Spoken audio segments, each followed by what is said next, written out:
So far in chapter 10, we've been looking at series, and I've shown you different ways that you can use to determine if a series converges or diverges.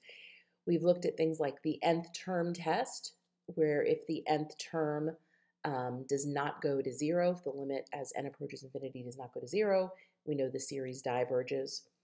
We've talked about geometric series, where if the absolute value of r is not less than 1, the series diverges.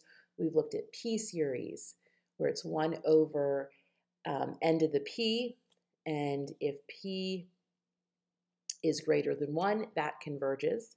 Otherwise, it diverges. We've looked at some different tests. We've looked at the integral test, the direct comparison test, the limit comparison test, which are all used to tell if a series converges.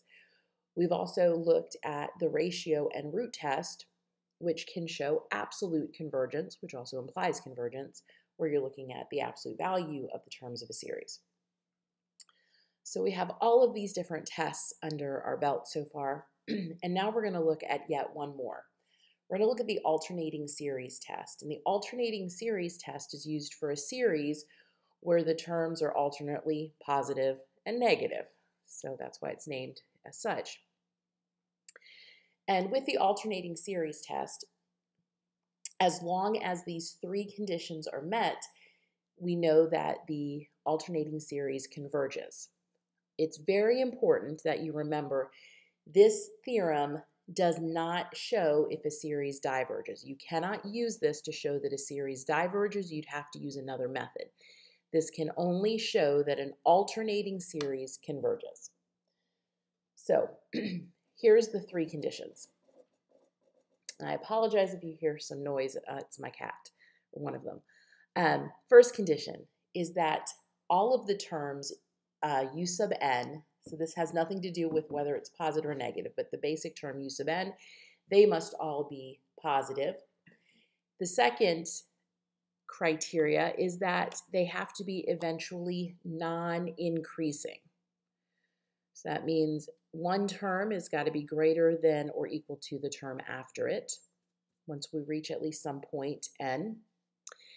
And then the third condition that must be met is that these u sub n's must go to 0. So as n approaches infinity, they must go to 0. So as long as those three conditions are met, we know that the alternating series converges. Now, sometimes the tricky part is with number 2, and I have a note underneath the theorem here where if you can define a function f of x where f of x is equal to u sub n, and when you differentiate that function, the derivative is less than or equal to 0 after some point, then that's another way to show that it is non-increasing. Just remember, negative derivative or even a 0 derivative means it's either flat or going downhill. So we're going to look at two series here and determine if they converge or diverge.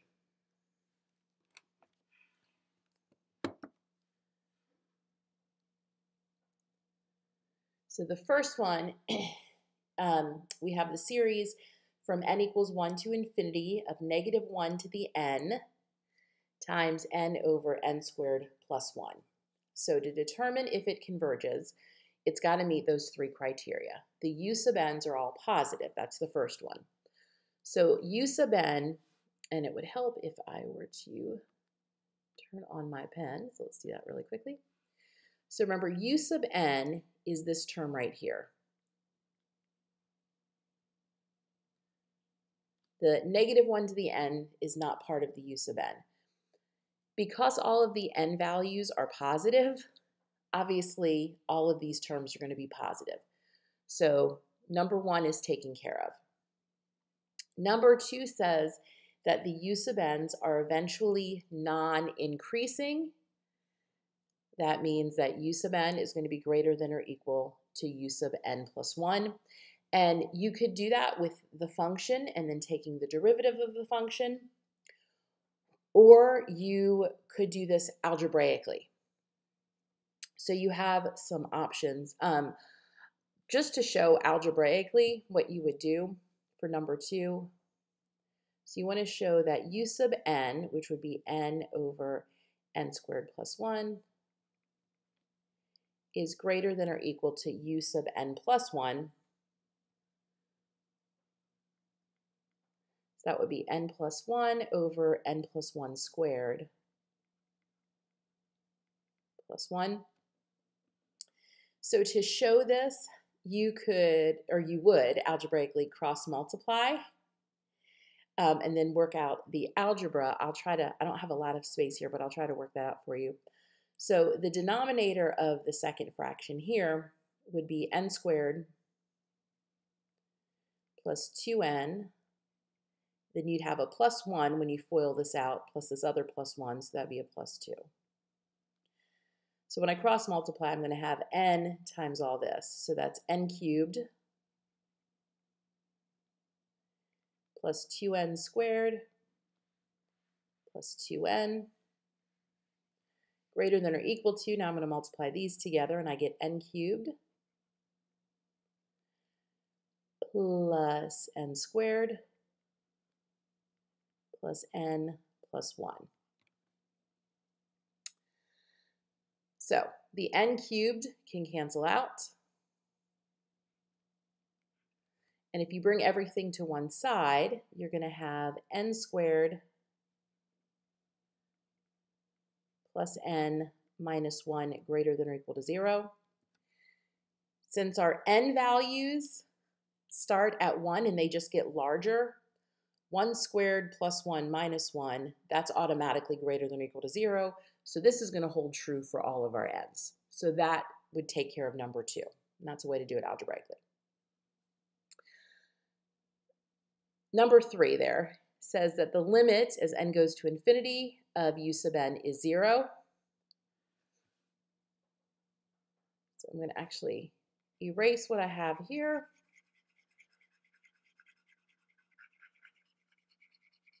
And I'll go ahead and take care of this limit.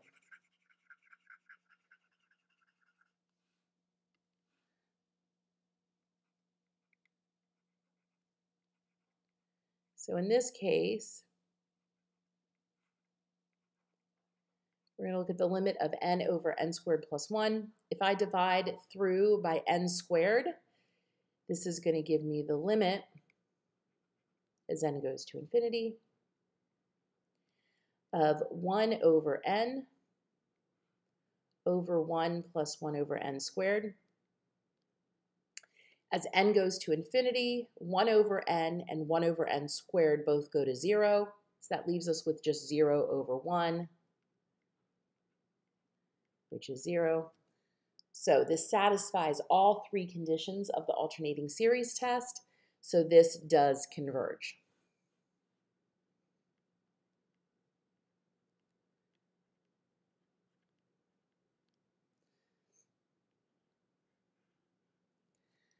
So the alternating series test, you can see it does take a minute to go through all 3 of those steps, but it is a way for us to deal with these alternating series. And in many cases, you can, without writing things out, you can go through the steps in your head and say, yeah, this is all going to be positive. This limit is going to go to 0. You can do things like that. Now, we're going to look at the second one here, and I'll tell you right off the bat, this one is not going to converge. We've got the series from n equals 1 to infinity of negative 1 to the n plus 1, then n over 10, that all to the nth power. So the first part here, the negative 1 to the n plus 1, that part we don't need for this test. We're just looking at the u sub n, which is over here. Now, once again, the first criteria that the u sub n's are all positive, since n, again, starts at 1 and it's all positive values, all these are going to be positive, that's fine. We get into a little bit of trouble with numbers 2 and 3, though. Here's the thing, though. That alternating series test can only show that a series converges. It doesn't tell us if a series fails the alternating series test. That doesn't automatically mean that it diverges. We need to show it some other way. And in this case, we can look at the nth term test.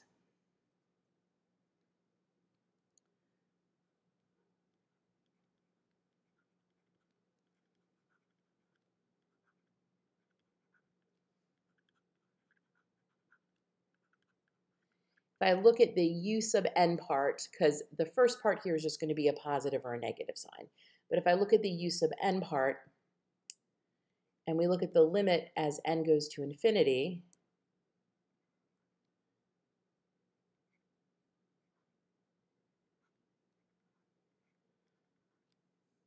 that limit is just infinity.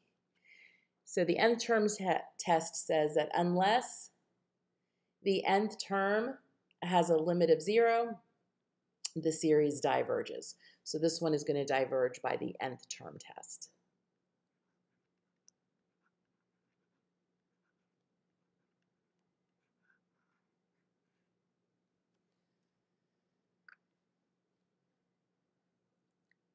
Now, one last thing on this page.